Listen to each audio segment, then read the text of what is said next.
민수기에 나오는 가장 유명한 세 가지 사건 중에 하나가 발람 발락 사건이죠. 여기 계신 분들은 혼동하시는 분이 별로 없겠지만 그래도 오늘 계속 이 이름을 얘기하다 보면 헷갈릴 수 있어서 발락은 모압 왕이고요. 발람은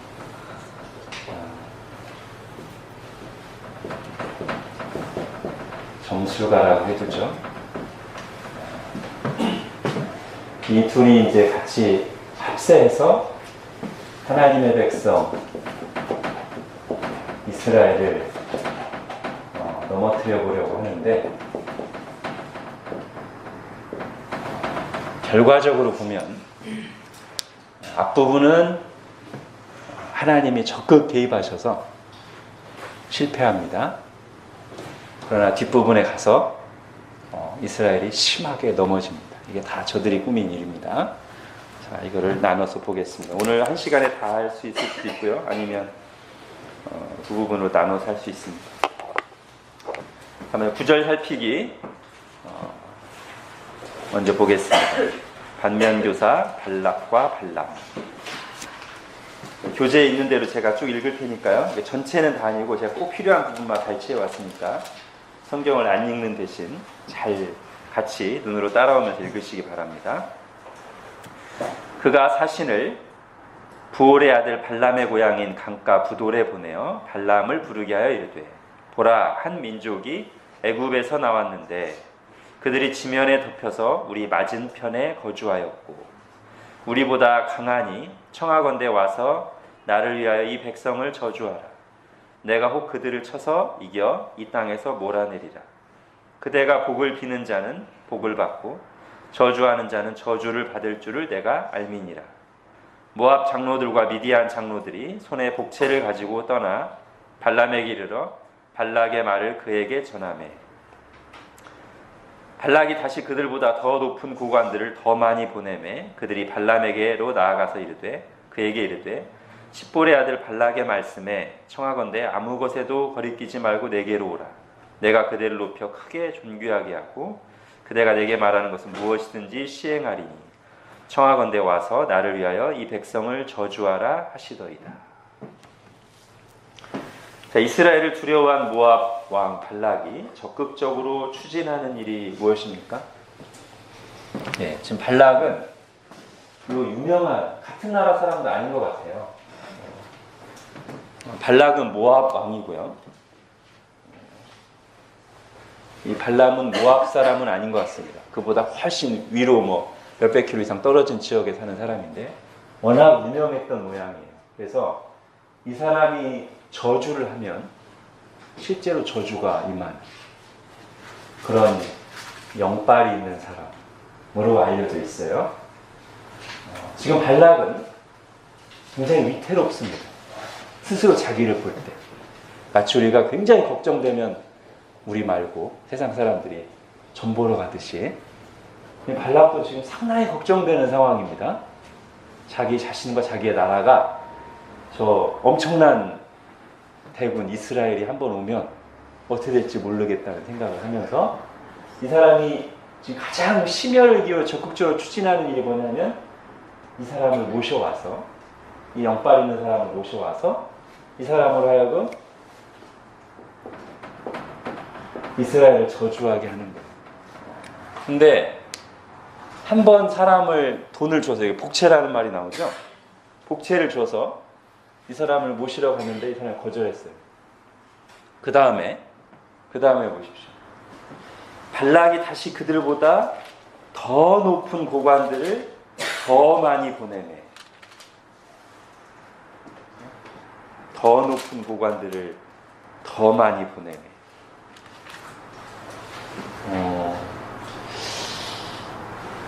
한 번 거절했는데 포기하지 않고 더 높은 고관을 더 많이 보냈어요. 그리고 발람에게 이제 그야말로 백지수표를 위임합니다. 당신이 와서 이스라엘을 저주하기만 해주면 원하는 것은 무엇이든지 해주겠다. 여러분, 발락은 어떤 사람입니까? 이 사람은 종교적인 힘을 또는 영적인 힘을 진짜로 믿는 사람입니다.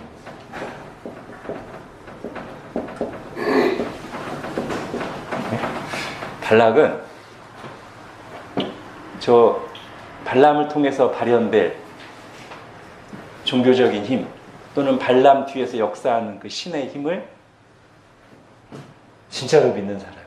그래서 수백 킬로 떨어진 먼 곳에 자기 신하들을 보내고 한번 거절당했는데도 다시 더 많은 보관들을 더 많이 보내서 당신이 원하는 건 뭐든지 해줄 테니 제발 와서 이스라엘을 저주만 해주십시오.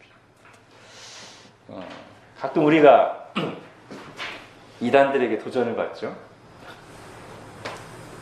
이단들이 와가지고 진짜로 믿고 진짜로 열심히 하는 걸 보고 우리가 도전을 받지 않습니까?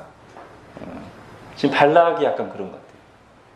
진짜로 믿고 마치 여기에 자기와 자기 나라의 운명이 걸린 것처럼 여기 완전히 올인하고 있어요. 모든 걸 주겠다. 여기에 마치 자기 나라와 자기 인생이 달린 것처럼요. 그죠? 근데 또 발락은 어떤 사람이냐면 돈과 권력으로 이 영적인 힘을 내 것으로 만들고 사용할 수 있다고 믿는 사람. 그러니까 돈으로 계속 높은 사람들 보내서 저 영역 있는 사람을 매수하려고 하는 거죠. 그래서 이 발락을 잘 보다 보면 우리가 좀 올바른 신앙의 길을 하나 생각할 수 있는데, 지금 발락은 섞여 있어요. 좋은 거와 나쁜 게 섞여 있어요. 좋은 것은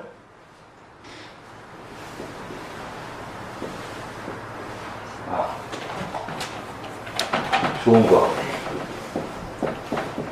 거기에 달린 것처럼 우리는 하나님이라고 하죠. 모든 것이 하나님께 달린 것처럼. 요거예요. 진짜. 지금 발락 자신과 발락이 다스리는 나라의 운명이 완전히 여기 달려있는 것처럼 행동해요. 자, 그런데 이 좋은 게 뭐랑 결합되니까 아주 사악한 게 되냐면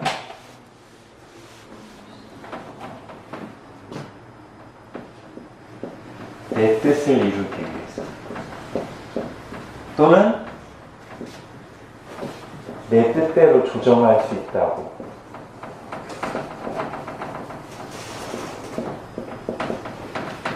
이러면 미신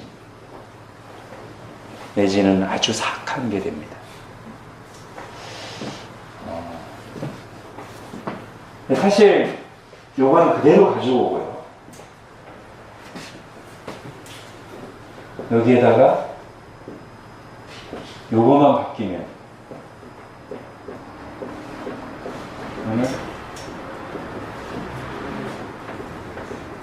이러면 진짜 좋은 신앙인데 여기에 없으면 좋은 신앙이 아니죠, 그죠? 우리가 발락이나 이단들에게 받는 도전이 이 부분이에요. 진짜 거기에 모든 게 달린 것처럼. 만약에 교회 다니는 사람들이 이론적으로 이것을 얘기하지만 실제로 이렇게 믿거나 이렇게 행동하지 않으면 종이 호랑이죠, 그죠?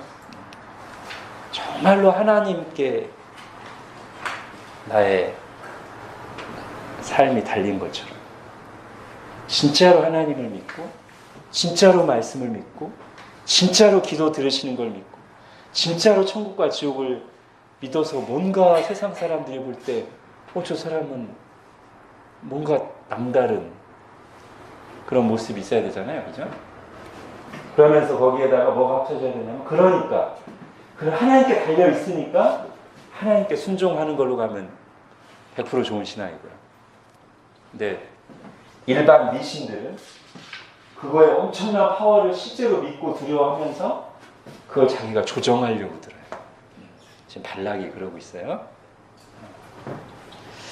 그래서 발락이 원하는 게 뭐냐면 발람에게 이 영적인 어떤 능력 있는 사람에게 내가 듣고 싶은 말씀을 해달라는 거예요. 그죠? 발람을 불러가지고 지금 발락이 듣고 싶은 말은 이스라엘을 저주하는 말이에요. 그걸 말해달라는 거예요. 나는 당신 발람에게서 이스라엘을 저주하는 말을 듣고 싶으니 그걸 듣기 위해서라면 내가 얼마든지 헌금할 테니까 발람 당신은 이스라엘을 저주하는 내가 듣고 싶은 그 말을 해달라는 거예요. 그렇죠? 이게 완전히 사악한 거란 말이죠. 잘못된. 누가 약간 이런 행동을 했다가 베드로한테 엄청 욕먹죠? 사도행전 8장에 나오는 사마리아에 있던 시몬이라는 사람, 그죠? 사마리아에 막 복음이 전파되고 예수 믿는 사람들이 생겼는데 베드로랑 요한이 와서 안수해서 성령을 받게 하자.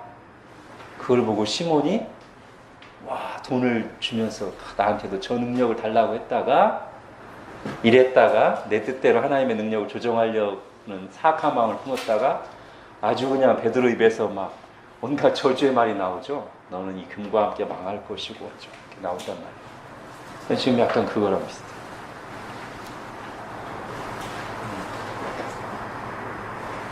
그러니까 교회 안에서도 잘못하면 이렇게 갈 수 있는 거죠. 그죠? 우리가 추구할 길은 이것입니다. 이 두 가지가 다 있어야 돼요. 하나님께 모든 게 달린 거죠. 진짜로 믿고 그러니까 하나님께 달렸으니까 순종해야죠.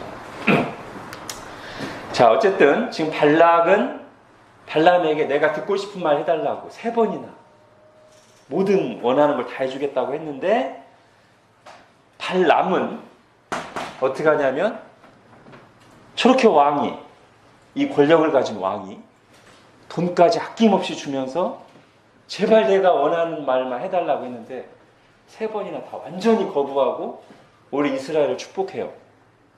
그렇죠? 그러면 이 발람은 하나님의 사람인가? 하나님의 주신 말씀만 전했던 저 발람은 참 신앙인인가? 이 부분을 자세히 보지 않으면 약간 애매합니다. 이 민수기 본문만 쭉 보면 특히 22장부터 24장까지 보면 발람의 행동은 굉장히 참 선지자 같아요. 그러나 실제로는 그렇지가 않습니다. 이거 잘 봐야 돼요. 자, 그 다음 본문 보겠습니다. 자, 교재예요. 22장 12절부터 하나님이 발람에게 이르시되 이 부분을 잘 주의 깊게 보십시오. 하나님이 발람에게 이르시되 너는 그들과 함께 가지도 말고 그 백성 즉 이스라엘 백성을 저주하지도 말라. 그들은 복을 받은 자들이니라. 발람이 아침에 일어나서 발락의 귀족들에게 이르되 너희는 땅으로 돌아가라. 여호와께서 내가 너희와 함께 가기를 허락하지 아니하시니라. 예, 거절하고 보냈습니다. 자, 그 다음 두 번째 와서 또 왔을 때 발람이 발락의 신하들에게 대답하여 이르되 발락이 그 집에 가득한 은금을 내게 줄지라도 내가 능히 여호와 내 하나님의 말씀을 어겨 덜하거나 더하지 못하겠노라. 와, 대단하죠? 발람이. 그런즉 이제 너희도 이 밤에 여기서 유숙하라. 여호와께서 내게 무슨 말씀을 더하실는지 알아보리라. 자, 그 다음 본문 보십시오. 발람이 아침에 일어나서 자기 나귀의 안장을 치우고 모압 고관들과 함께 가니 그가 감으로 말미암아 하나님이 진노하심으로 여호와의 사자가 그를 막으려고 길에 서니라. 자, 발람은 발락의 사신들에게 어떻게 말했습니까? 하나님이 원하지 않으니까 난 당신들과 갈 수 없다 하고 처음에 거절했고요. 두 번째 와서 더 많은 고관들이 더 많이 와서 더 좋은 조건을 제시했을 때도 발람이 뭐라고 하냐면 18절에 발락이 그 집에 가득한 은금을 내게 줄지라도 내가 능히 여호와 내 하나님의 말씀을 어겨 덜하거나 더하지 못하겠노라. 이야, 어때요? 발람. 멋지죠? 네. 하나님의 신실한 종 같죠? 자, 지금 읽는 데까지만 보면 그래. 자, 그런데 이 부분을 이제 잘 봐야 돼요. 이 약간 헷갈리는 부분이기 때문에. 그런데 지금 이 본문을 쭉 보면요. 발람의 말과는 달리, 자, 발람의 말은 아주 멋져요. 멋짐주의. 아주 멋져요, 발람은. 근데 발람의 이런 겉으로 드러나는 말과는 달리, 발람의 마음은 지금 발락이 제시한 엄청난 돈에, 그 엄청난 보상에 이미 이끌리고 있다는 사실을 감지할 수 있는 내용이 두 가지가 나옵니다. 하나는, 자, 18절 다시 보십시오. 성경 본문 민수기 22장 18절. 18절에 그 멋진 말을 했어요. 발락이 가득한 은금을 내게 줄지라도 내가 능히 여호와 하나님 말씀을 어겨서 거기에 조금도 보태거나 빼지도 못하겠다. 그런데 19절이 이제 약간 이상하죠. 그런즉 이제 너희도 이 밤에 여기서 유숙하라. 여호와께서 내게 무슨 말씀을 더하실는지 알아보리라. 자, 지금 발락의 신하들이 두 번째 왔다고 했습니다. 첫 번째 왔을 때 하나님이 먼저 확실히 대답을 해주셨어요. 12절 보세요. 발람이 하나님께 대해서 이 사실을 여쭙자 하나님이 12절에 발람에게 이르시되 너는 그들과 함께 가지도 말고 그 백성을 저주하지도 말라. 그들은 복을 받은 자들이니라. 하나님의 뜻은 분명하거든요. 그러면 여러분 두 번째 왔을 때 발람이 18절처럼 멋지게 말하고 19절에 이렇게 말했다면 얼마나 좋았을까요? 나는 하나님의 말씀 어겨 덜하거나 더하지 못하겠노라. 그런즉 물러가시오. 이렇게 했으면 그런즉 다음에 말이 그런즉 물러가시오. 다시는 오지 마시오. 이렇게 했다면 얼마나 진짜 멋졌을 텐데. 우리 있잖아요. 그 영화나 어떤 정치인들 세계 보면 겉으로는 이렇게 딱 안 돼. 그건 절대 안 되는 일이야. 그런데 말이지. 이거랑 약간 비슷하게 지금 발람이 18절을 멋지게 얘기해놓고 19절에 근데 한번 기다려보자. 하나님 또 뭐라고 다르게 말씀하실지. 19절에 그런 게 담겨 있어요. 자, 그래서 이제 잘 보십시오. 근데 그 밤에 이제 그래서 두 번째 발람의 마음에 문제가 있다는 게 어디서 결정적으로 드러나냐면 하나님의 반응에서 드러납니다. 21절 22절 발람이 아침에 일어나서 자기 나귀 안장을 지우고 모압 고관들과 함께 가니 그가 감으로 말미암아 하나님이 진노하십니다. 예.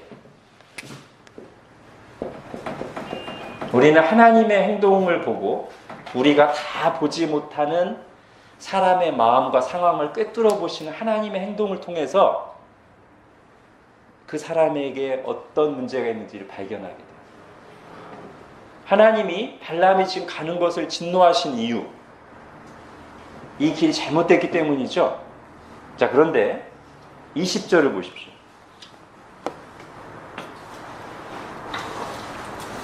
이게 약간 헷갈리는 부분인데 밤에 하나님이 발람에게 임하여 이르시되 그 사람들이 너를 부르러 왔거든 일어나 함께 가라. 예, 하나님이 가라고 하셨어요. 그래서 발람이 간 건데 21절에 그래서 간 건데 22절에 하나님이 그가 감으로 말미암아 진노하시고 이거 어떻게 된 거죠? 하나님이 가라고 하셨어요. 그래서 발람이 가니까 갔다고 진노하세요. 어떻게 해석해야 돼요, 우리가? 이게 이제 언뜻 보면 모순처럼 보이지만 가라고 하시고는 가니까 갖는 것 때문에 진노하신 하나님의 그 말과 행동이 모순처럼 보이지만 사실은 이제 이 부분이 바로 하나님이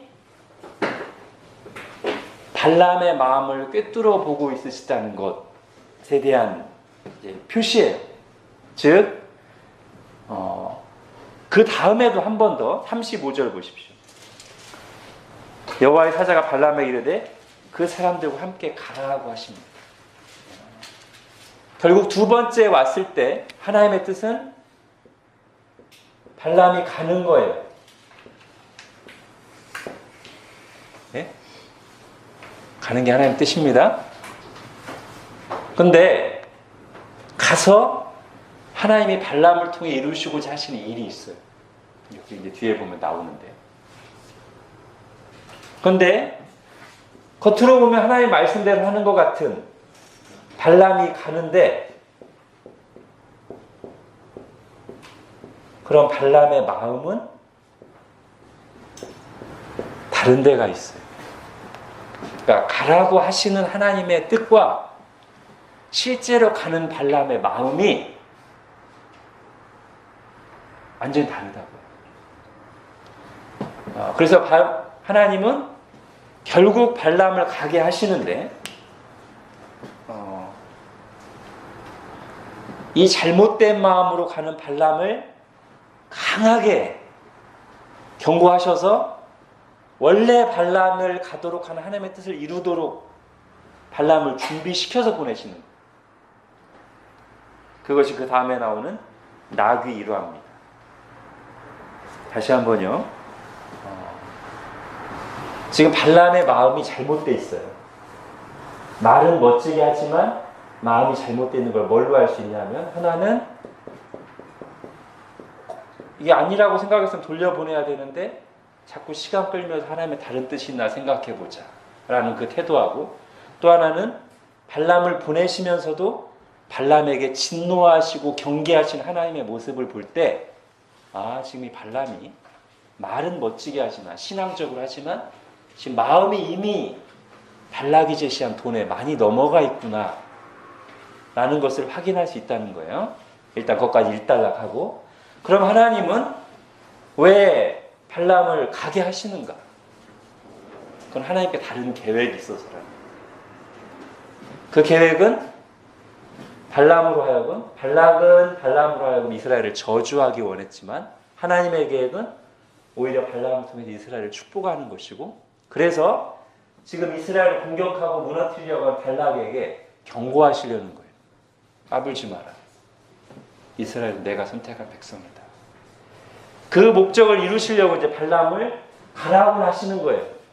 근데 그냥 가면 발람이 이미 마음이 돈에 반쯤 넘어가 있기 때문에 발락이 제시하는 돈을 보면 자기가 하고 싶은 말을 할 수 있어서 아주 강한 경고를 덧붙여서 발람을 보내시는 거예요. 그 경고의 내용이 이 나귀 일화란 말이죠. 나귀 일화 보겠습니다. 22장 27절부터 교재 보겠습니다. 나귀가 여호와의 사자를 보고 발람 밑에 엎드리니 발람이 노하여 자기 지팡이로 그를 때리는지라. 여호와께서 나귀 입을 여시니 발람에게 이르되 내가 당신에게 무엇을 하였기에 이같이 3번을 때리느냐. 발람이 나귀에게 말하되 네가 나를 거역하기 때문이니 내 손에 칼이 있었더라면 너면 곧 너를 죽였으리라. 그때 여호와께서 발람의 눈을 밝히시매 여호와의 사자가 손에 칼을 빼들고 길에 선 것을 그가 보고 머리를 숙이고 엎드리니 여호와의 사자가 그에게 이르되 너는 어찌하여 네 나귀를 이같이 3번 때렸느냐. 보라 내 앞에서 네 길이 사악함으로 내가 너를 막으려고 나왔더니 나귀가 나를 보고 이같이 3번을 돌이켜 내 앞에서 피하였느니라. 나귀가 만일 돌이켜 나를 피하지 아니하였다면 내가 벌써 너를 죽이고 나귀는 살렸으리라.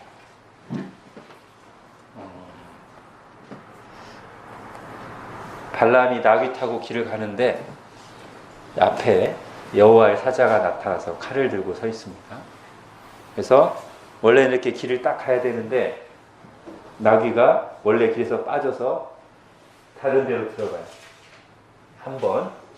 그래서 채찍으로 발람이 나귀를 때립니다. 근데 새길로 가는데 여호와의 사자가 또 길을 막고 있으니까 길이 좁으니까 발람을 태운 채로 벽에 이렇게 나귀가 붙어서 가가지고 다리가 이제 물리고 긁혀요. 그래서 발람이 또 화나서 한 번 더 나귀를 때렸습니다. 근데 이제 완전히 갈 곳 없는 상황에서 여호와의 사자가 맞닥뜨리니까 나귀가 이제 그 길에 완전히 주저앉아 버려요. 그때는 채찍이 아니라 지팡이로 나귀를 머리를 두들겨 패죠. 이렇게 3번.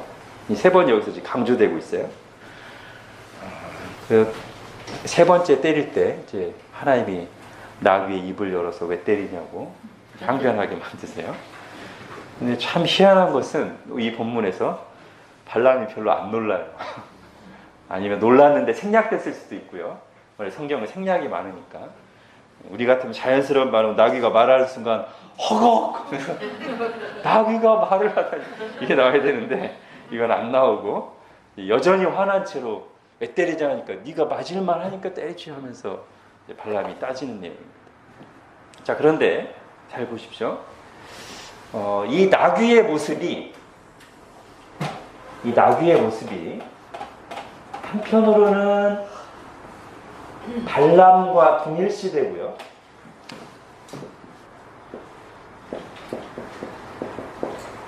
한편으로는 발람과 반대돼요. 이게 섞여 있어요.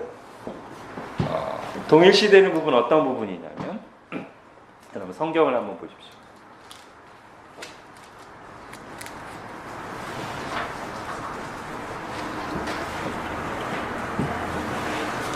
(29절을) 보십시오. 민수기 22장 29절. 발람이 나귀에게 말하되 네가 나를 거역하기 때문이니 내 손에 칼이 있었다면 곧 너를 죽였으리라. 예, 이 말입니다. 발람이 지금 나귀를 보는 관점이 뭐냐면 발람이 나귀를 보는 관점이 주인의 명령에 거역해요.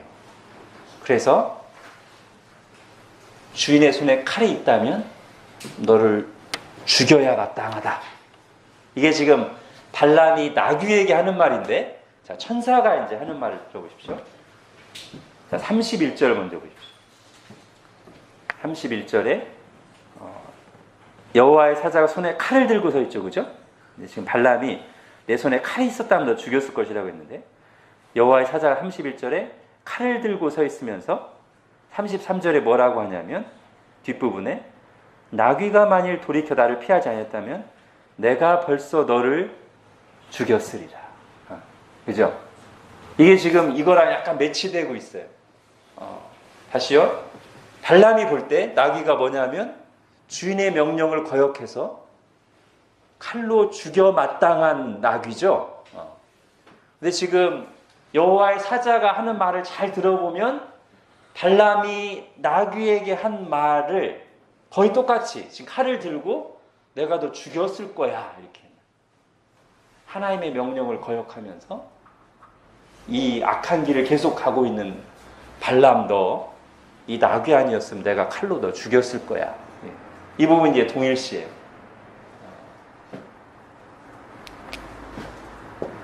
나귀 같은 발람, 하나님의 말씀을 거역하며 죽어 마땅한 발람. 자, 근데 반대되는 부분이 있는데, 이 나귀는 여호와의 사자를 딱 바라보고 피합니다. 돌이켜 피합니다. 그런데 이 여호와의 사자가 그런 나귀와 이 발람을 대조시키면서 나귀는 잘했다. 나귀는 여호와의 사자를 보고 돌이켜 피하려고 했다. 근데 너는 나도 보지 못하고 악한 길을 계속 가려고 하니 만약 나귀 아니었으면 너 죽었어.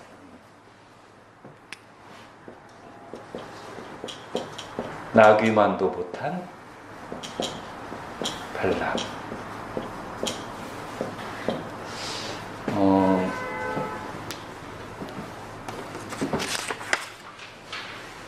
그러니까 지금 발람이 탐욕 때문에 눈이 어두워졌다는 것이 두 가지로 나타나는데, 하나는 여호와의 사자를 나귀는 알아보는데 발람은 보지 못한 것이 이제 그거를 간접적으로 드러내 준다면, 좀 더 구체적으로는 평상시와 너무 다른 나귀의 행동을 3번 연속 보면서도 그 나귀에게 짜증만 낼 뿐, 나귀를 폭행하기만 할 뿐, 자기가 가는 길이 이 길이 하나님이 원하시는 길이 아닌가?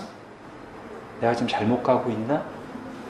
이 부분에 대한 생각을 전혀 못하고 있는 발람의 모습.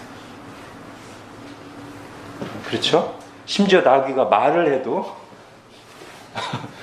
짜증을 낼 뿐, 왜 이런 일이 일어나는지에 대해서 자기를 돌아보는 게 없어요. 지금 발람은 빨리 가고 싶은데, 많은 돈을 약속한 발락에게로 빨리 가고 싶은데 이 빌어먹을 나귀가 자꾸 방해하면서, 그러니까 화가 날 뿐이에요. 마치 죄를 짓는 길에, 내 마음을 이미 사로잡은 세상과 죄를 짓는 길에 막 달려가려고 하는데 그것을 만류하는 어떤 사람, 거기에 하나님 말씀을 들이대는 어떤 사람, 그걸 힘들게 하는 어떤 상황이 을 보고 내가 이러면 안 되나? 내가 잘못 가고 있나? 라고 한 번쯤 멈춰서 생각하기는커녕 그것에 대해서 화만 내고 있는 사람 같은 발람의 모습. 그죠?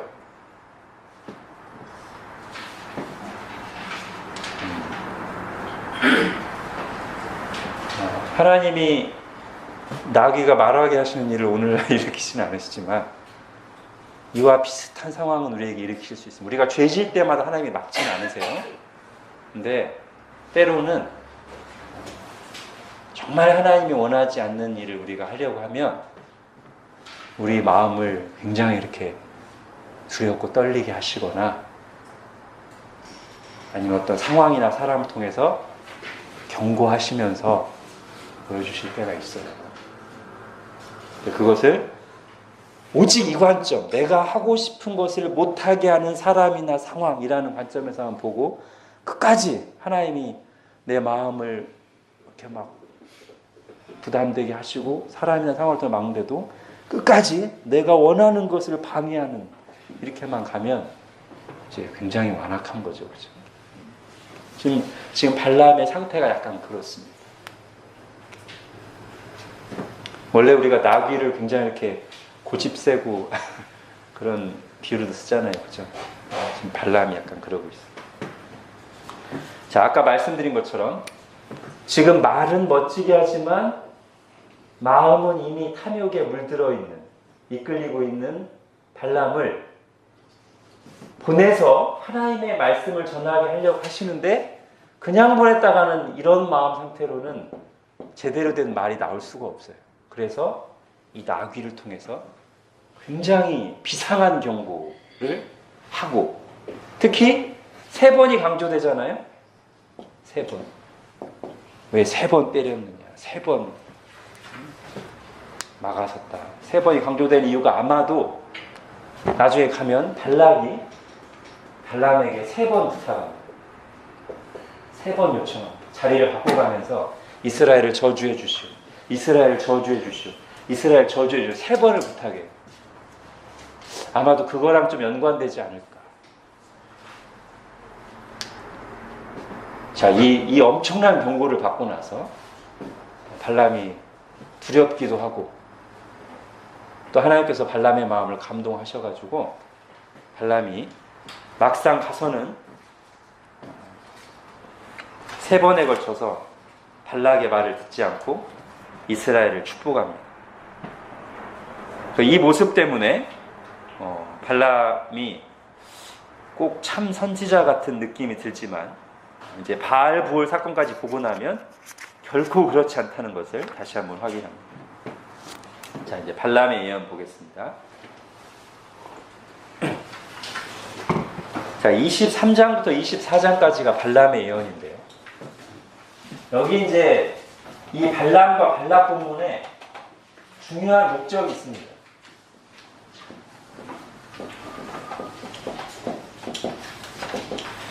네? 우리가 이제 이걸 봐야 되는데, 제가 지금까지 말한 부분은요, 즉 발락과 발람을 반면교사로 소개하는 이 내용은 이 발람과 발락이 나오는 22장부터 24장 내용에서 핵심 내용이 아닙니다. 그게 주제가 아니에요. 이 발람과 발락이 나오는 민수기에서 상당히 긴 진연이 나오죠. 22장부터 24장까지 나오는 이 본문의 주제는 뭐냐면 발람과 같은 이런 탐욕에 물든 선지자가 되지 말자, 이런 게 주제가 아니고요. 이 예언 속에 잘 나옵니다. 발락은 발람을 불러서 이스라엘을 저주하려 했지만 하나님은 처음부터 발람에게 가지 마라. 이스라엘은 내가 선택한 백성이다. 나중엔 가라고 하시고서 가거든 내가 주는 말만 전해라면서 하나님이 주시는 말씀이 가득 나오는 게 여기에요. 그 여기서 나오는 내용을 잘 보면, 유심히 보면 이 내용과 상당히 유사합니다. 아브라함에게 주신 언약, 내가 너로 큰 민족을 이루고 너에게 땅을 주고 너를 통해서 만민이 복을 받게 하겠다. 아브라함을 선택하시면서 주신 이 약속, 이스라엘이 결국 아브라함의 후손인데 이 아브라함에게 주신 언약의 내용과 상당히 일맥상통해요. 이 발락과 발락이 나오는 이 본문의 주제는 뭐냐면 오늘 제목이에요. 이스라엘은 하나님이 선택한 백성이에요. 이게 주제예요.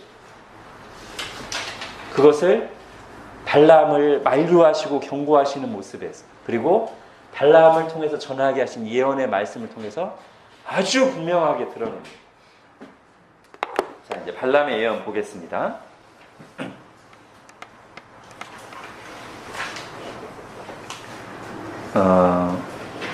제가 중요한 부분만 발췌해서 가져왔어요. 크게 4번의 예언을 합니다. 아까는 3번이라고 했는데 왜 4번이냐면 발락이 요청한 건 3번이에요. 이스라엘 저주해달라고 3번 요청했어요. 그렇게 요청할 때마다 한 번씩 저주 대신에 축복을 한 뒤에 마지막에는 발람이 한 번 더 덧붙여요. 그래서 4번이에요. 자, 첫 번째 예언 보겠습니다. 하나님이 저주하지 않으신 자를 내가 어찌 저주하며 여호와께서 꾸짖지 않으신 자를 내가 어찌 꾸짖으랴. 이 백성은 하나님이 저주가 아니라 복을 내리는 백성인데 내가 어떻게 저주할 수 있겠는가 이거죠. 그러면서 야곱의 티끌을 누가 능히 세며 이스라엘 4분의 1을 누가 능히 셀고. 이게 무슨 뜻이에요? 이스라엘이 큰 민족이란 뜻이죠. 티끌처럼 많은 야곱을 누가 능히 헤아릴 수 있으며, 그걸 강조하기 위해서 이스라엘의 4분의 1만 해도 셀 수 없을 만큼 많다, 이 뜻이잖아요. 아브라함에게 주신 말씀이 뭐예요? 내가 너로 큰 민족을 이루겠다. 바다의 모래가 그죠? 바다의 모래 같게 하고 하늘의 별과 같이 하고. 이게 그거랑 비슷하잖아요. 야곱의 티끌, 땅의 티끌같이 많고 이스라엘의 4분의 1만 해도 능히 헤아릴 수 없을 만큼. 그 내용이에요. 자, 두 번째 예언. 하나님은 사람이 아니시니 거짓말을 하지 않으시고 인생이 아니시니 후회가 없으시도다. 어찌 그 말씀하신 바를 행하지 않으시며 하신 말씀을 실행하지 않으시랴. 내가 축복할 것을 받았으니 그가 주신 복을 내가 돌이키지 않으리라. 예. 여러분, 여기서 하나님은 그 말씀하신 바를 반드시 이루시고 이스라엘에게 복을 주시겠다고 하셨기 때문에 반드시 복을 주실 것이다. 처음에 이스라엘에게 복을 주신다는 말씀이 누구로부터 시작되냐면 아브라함 부르실 때부터 시작된 거예요. 내가 너로 복을 주고 네 후손에게 복을 줄 것이다. 지금 아브라함에게 하신 언약을 이루어 가시는 거예요, 하나님이. 그것을 이 엉터리 점술가 발람의 입을 통해서도 말씀하시고 이스라엘을 대적하려고 했던 발락에게도 가르쳐 주시는 거예요. 이런 백성인데 네가 대적할래? 이스라엘, 내가 옛날부터 선택하고 지금 그래서 내 말씀대로 큰 민족을 이루었고 내가 복을 주는 백성인데 네가 대적할 소냐? 그리고도 네가 무사할성 싶으냐? 마저 읽겠습니다. 여호와 그들의 하나님이 그들과 함께 계십니다. 예, 하나님이 함께 계시는 백성이란 말이에요. 자, 세 번째예요. 그 물통에서는 물이 넘치겠고 그 씨는 많은 물가에 있으리로다. 그의 왕이 아각보다 높으니 그의 나라가 흥왕하리로다. 나라에 대한 예언으로 이제 넘어갑니다. 점점. 아브라함에게도 하나님이 처음에는 큰 민족을 이루겠다가 그 뒤로 가면서 아브라함을 통해서 왕들이 나온다. 그죠? 하나님이 그를 애굽에서 인도하여 내셨으니 그 힘이 들소와 같도다. 그의 적국을 삼키고 그들의 뼈를 꺾으며 화살로 쏘아 꿰뚫이리로다. 그 다음 문장을 보십시오. 너를 축복하는 자마다 복을 받을 것이요 너를 저주하는 자마다 저주받으리라. 이거 누구한테 하신 말씀이에요? 아브라함에게 하신 말씀이잖아요. 그죠? 아브라함 처음 부르시면서 너는 복의 근원이 될 거야. 너를 저주하는 자에게 내가 저주를 내리고 너를 축복하는 자에게 복을 주겠다. 예. 지금 아브라함에게 하신 언약이 계속 발람의 입을 통해서 여러 가지 문학적 표현, 시적 표현으로 반복되고 있습니다. 자, 네 번째는 거기서 조금 더 나아가죠. 이제 내가 그를 보아도 이때의 일이 아니며 내가 그를 바라보아도 가까운 일이 아니로다. 이건 이제 무슨 뜻이에요? 조금 시간이 지난 뒤 먼 미래에 대한 예언을 하겠다는 뜻이에요. 이거는 이때의 일이 아니며 가까운 일이 아니로다 하면서 이어진 예언이 뭐냐면 한 별이 야곱에게서 나오며 한 규가 이스라엘에게서 일어나서 규가 뭐죠? 우리 동규할 때 규자인데 왕의 지팡이를 말하는 겁니다. 지팡이 규, 왕의 지팡이. 그러니까 지금 통치자의 규에 이 한 별, 이 야곱에게서 나오고 한 규가 이스라엘에 나오는 것은 이스라엘에 일어난 어떤 특별한 왕을 말하는 겁니다. 우리는 자연히 여기까지만 들어도 이제 그리스도가 생각나려고 하죠. 다윗과 다윗이 예표하는 그리스도 얘기예요. 이게 한 규가 이스라엘에서 일어나서 모압을 이쪽에서 저쪽까지 쳐서 무찌르고 또 셋의 자식들을 다 멸하리로다. 그의 원수 에돔은 그들의 유산이 되며. 실제로 다윗 때 모압과 에돔이 정복됩니다.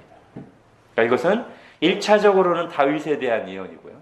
장차 이스라엘에서 나올 위대한 왕 다윗, 그리고 궁극적으로는 그 다윗이 예표하는 그리스도, 하나님 백성의 왕을 말하는 거예요. 주권자가 야곱에게서 나서 남은 자들을 그 성읍에서 멸절하리라.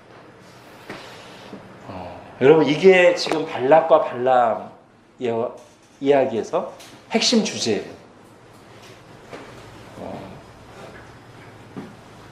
이스라엘은 내가 선택한 백성이고 내가 지금까지 이 아브라함에게 주신 언약을 이루어 왔고 지금 가나안 땅을 목전에 두고 있는데 그 땅을 내가 아브라함에게 주겠다 했으니 그 땅을 반드시 차지할 것이고 거기에서부터 하나님 나라가 시작되고 거기서 그리스도가 나올 것이다. 여러분, 이게 발람과 발락의 이야기입니다. 그냥 발람이 나귀하고 실갱이했던 우스꽝스러운 얘기가 전부가 아니고요. 그냥 이런 우리에게 작은 교훈을 주기 위한 스토리고 핵심은 이거예요. 그래서 이 발람에게 이런 예언을 하게 하신 하나님, 그리고 발람의 예언 속에 나온 하나님 어떤 하나님이신가? 역사의 주관자, 역사 드라마의 총감독이요 제작자시.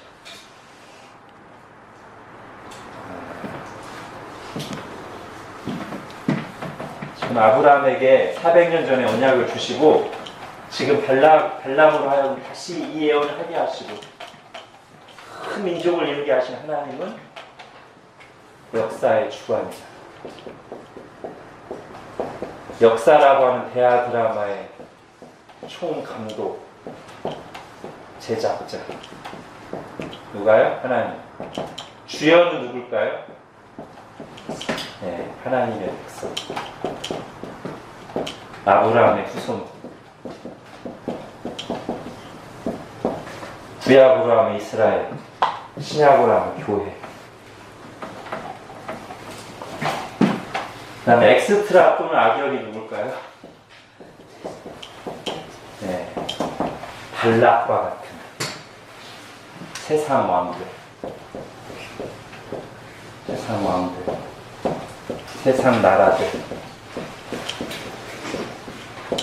우리가 대단하게 보는 세상의 통치자들, 권력자들, 세상 나라들 다 엑스트라. 시진핑 엑스트라, 트럼프 엑스트라, 문재인 엑스트라, 주연 강의민, 주연 일신교회. 진짜 그래요? 우리가 그런 관점을 가져야 됩니다. 그 다음에 소풍. 온 우주 만물.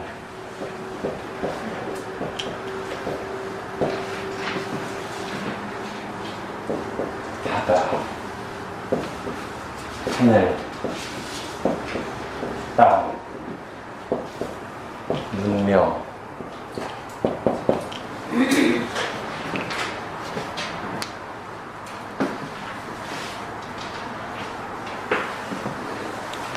주제? 주제까지 확실하죠.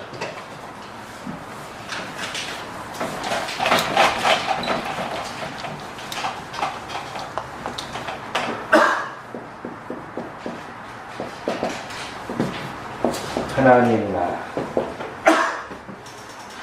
주제 하나님.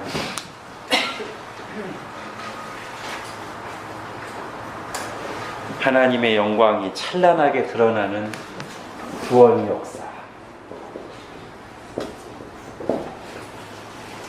다른 말로 하면은 창조와 새 창조. 이게 역사의 그 맥이죠. 흐름.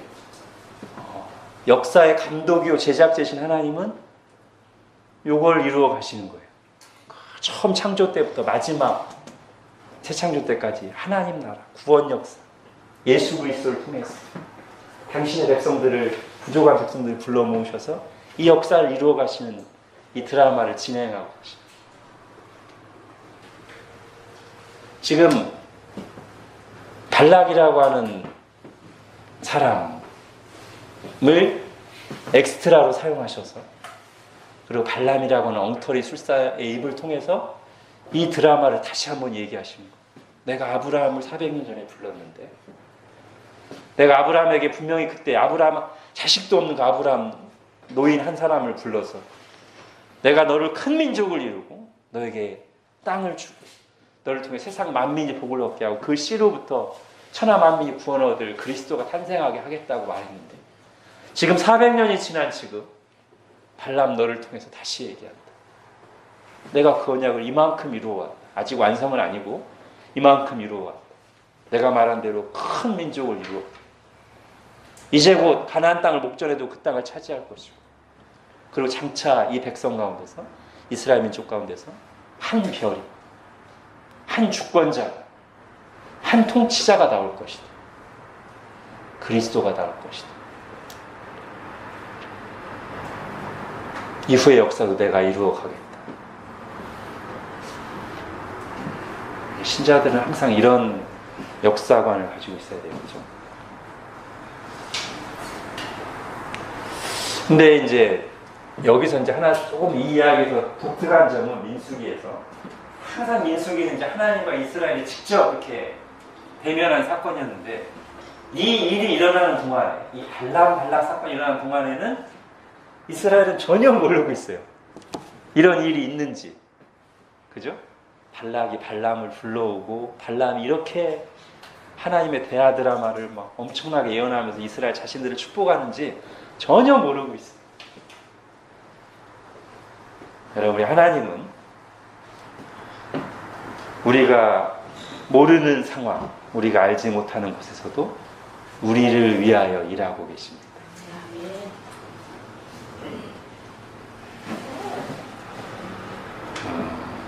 사실 이제 요 다음 이야기, 이제 결국 다음 주 해야 되는데 25장의 그 바알 부올 사건, 그 앞에 21장까지 내용 쭉 보면 이때도 엄청나게 반역을 하고요.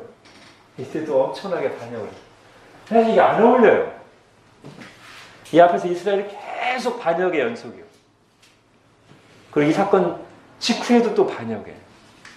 근데 이스라엘의 상태만 보면은 안 맞아요, 이게. 근데 그러기 때문에 이게 더 빛나요, 이 부분이. 19절 한번 보십시오, 19절. 23장 19절.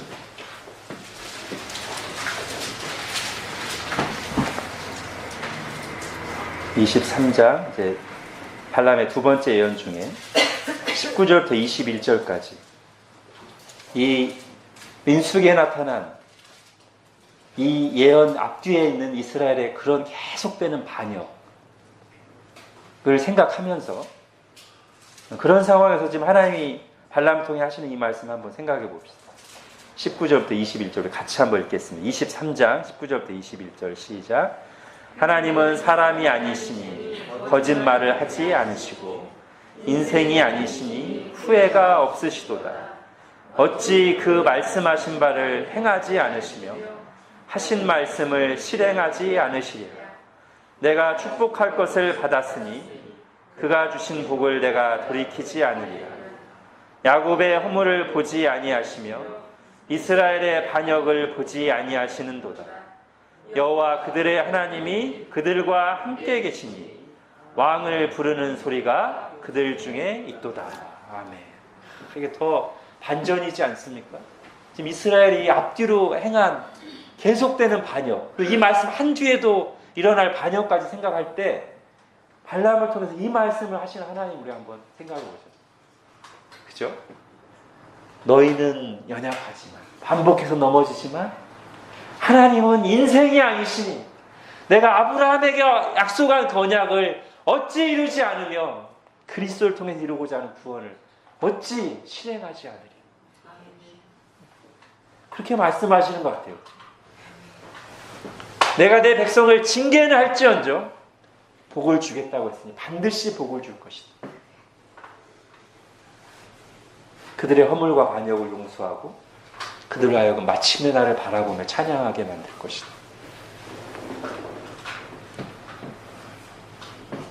이렇게 들리죠, 그죠? 그리고 이런 부분이 바로 우리에게 적용되는 부분입니다.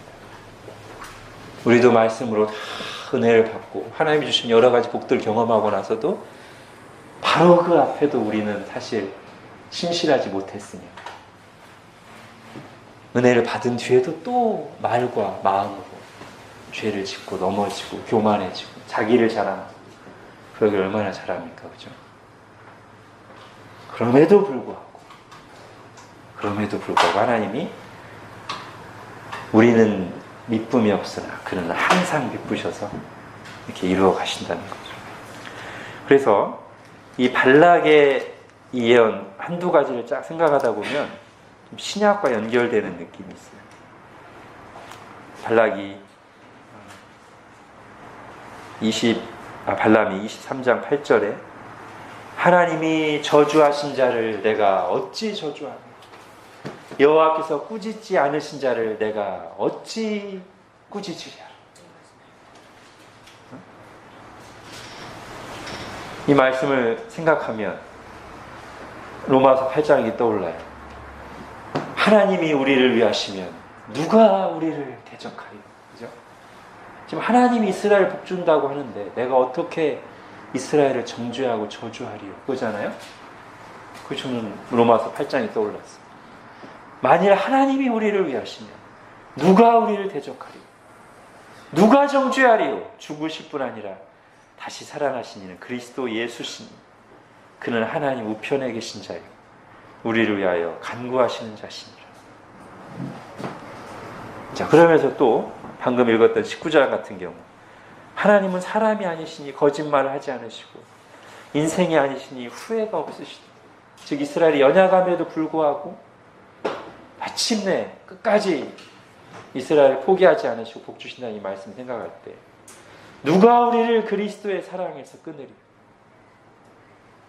환난이나 공고나 박해나 기근이나 적신이나 위험이나 칼이랴. 이 모든 일에 우리를 사랑하시는 이로 말미암아 우리가 넉넉히 이기는 줄. 그죠?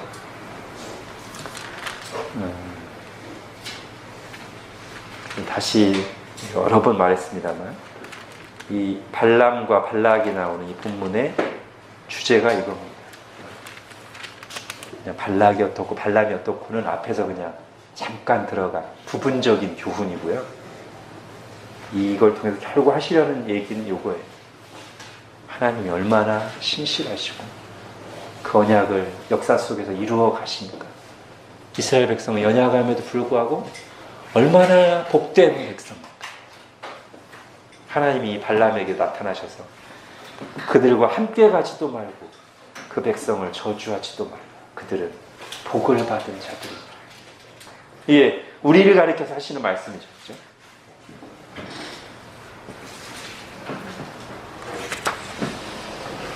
자, 그런데 이제 25장에 가면 이런 하나님의 신실하신 은혜와 대조되는 이스라엘의 심각한 무너짐이 나오는데 그것은 다음 시간에 하도록 하겠습니다.